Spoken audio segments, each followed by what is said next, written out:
Selamat pagi Bapak Saudara yang dikasih dan diberkati oleh Tuhan. Shalom.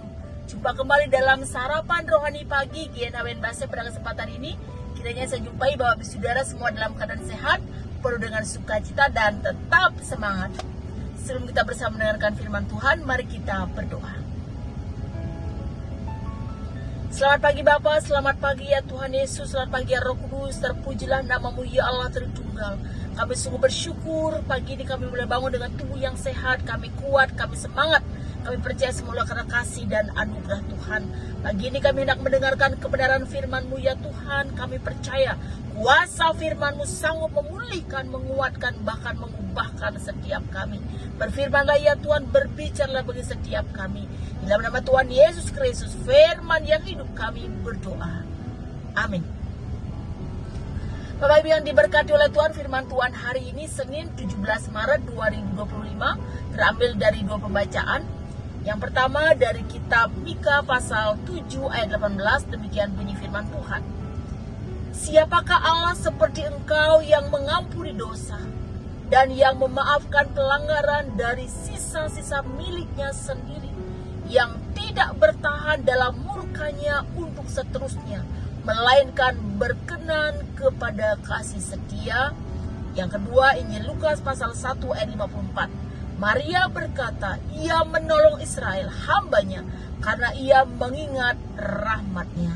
Demikian pembacaan firman Tuhan. Yang berbahagia adalah setiap kita yang dengan sungguh membaca firman-Nya, terlebih yang melakukannya.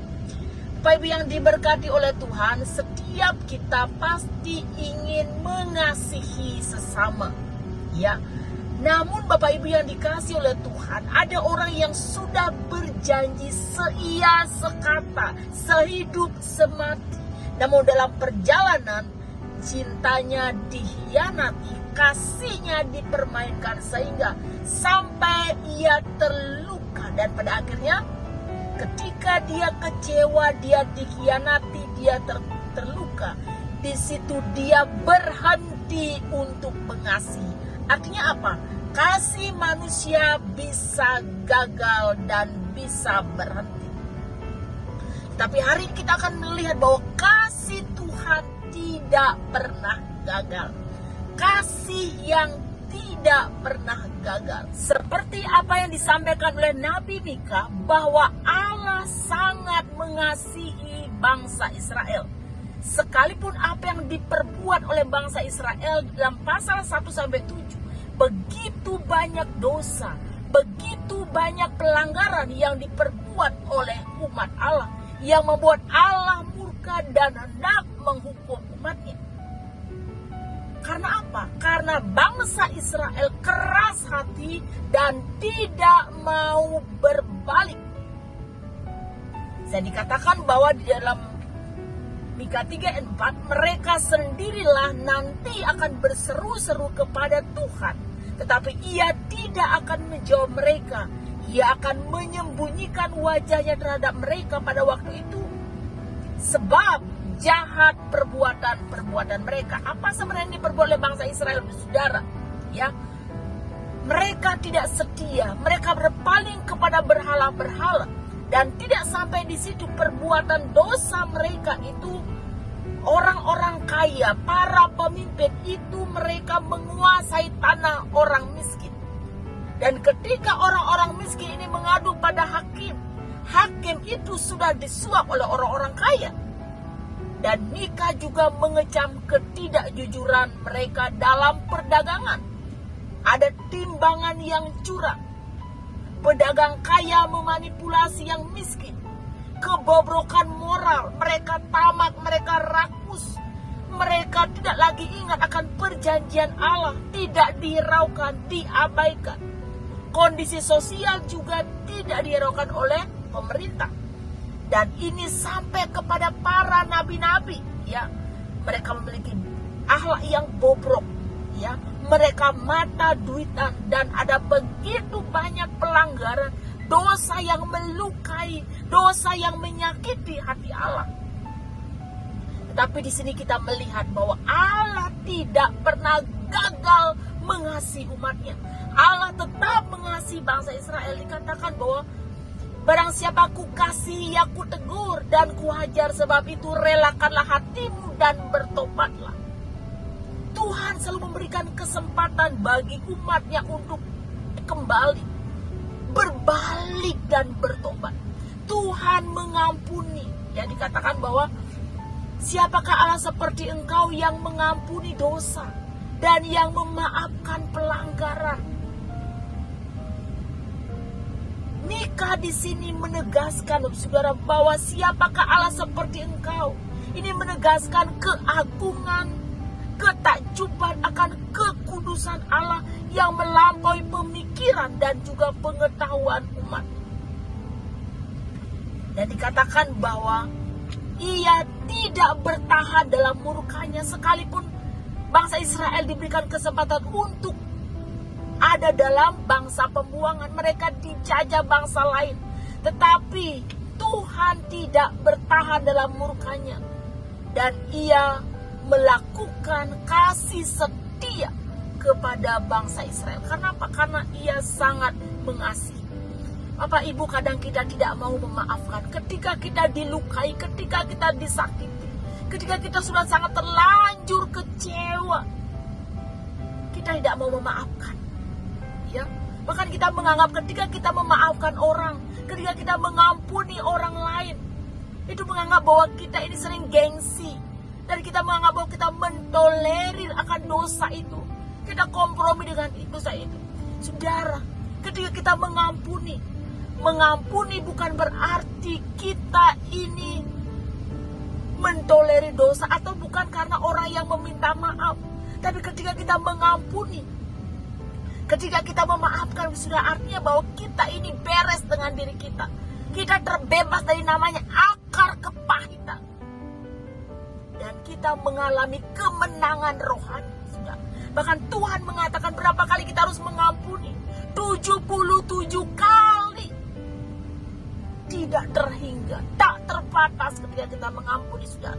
Kasih Tuhan tidak pernah gagal. Ia mengampuni dosa, ia memaafkan pelanggaran umatnya. Sebejat apapun Tuhan mengampuni. Ya, bahkan apa yang dikatakan oleh Maria dalam Injil Lukas, ia menolong Israel. Bapak Ibu, ini merupakan pujian Maria yang terkenal dengan Magnificat. Ya, jiwaku memuliakan Allah.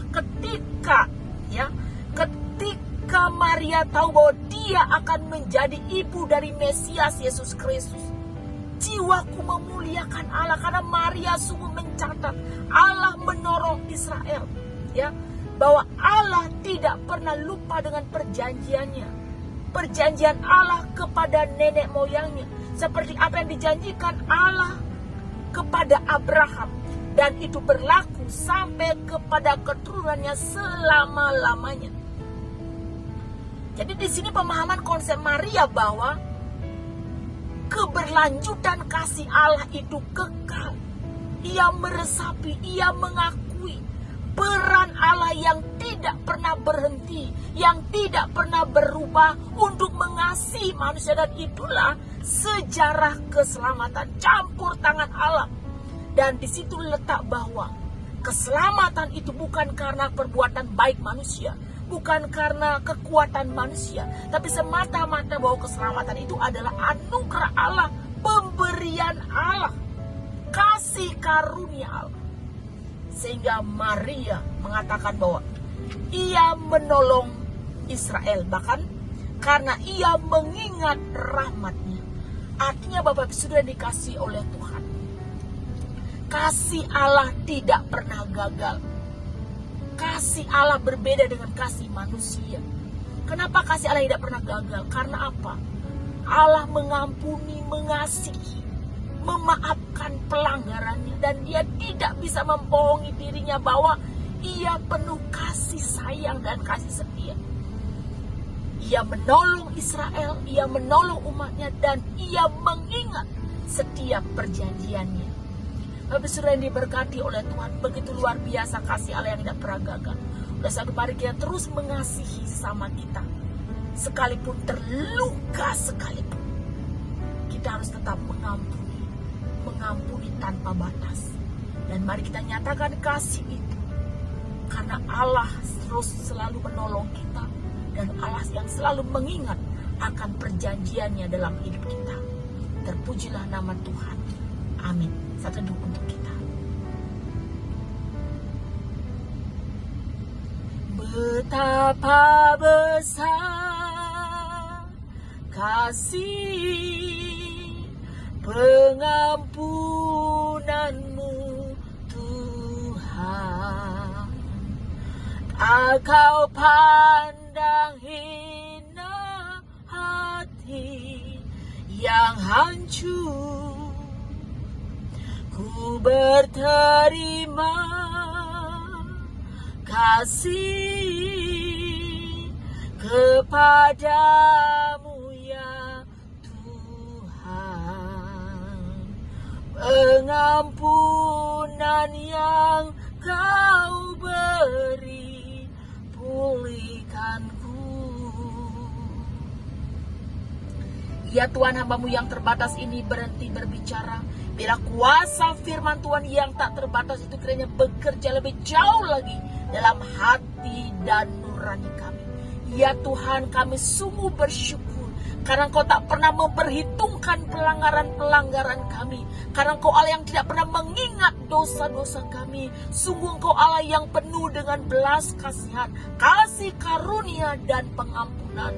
Terima kasih Tuhan, Engkau selalu menerima kami, keadaan kami, kelemahan kami. Engkau selalu menerima kami ketika kami kembali kepadamu ya Tuhan.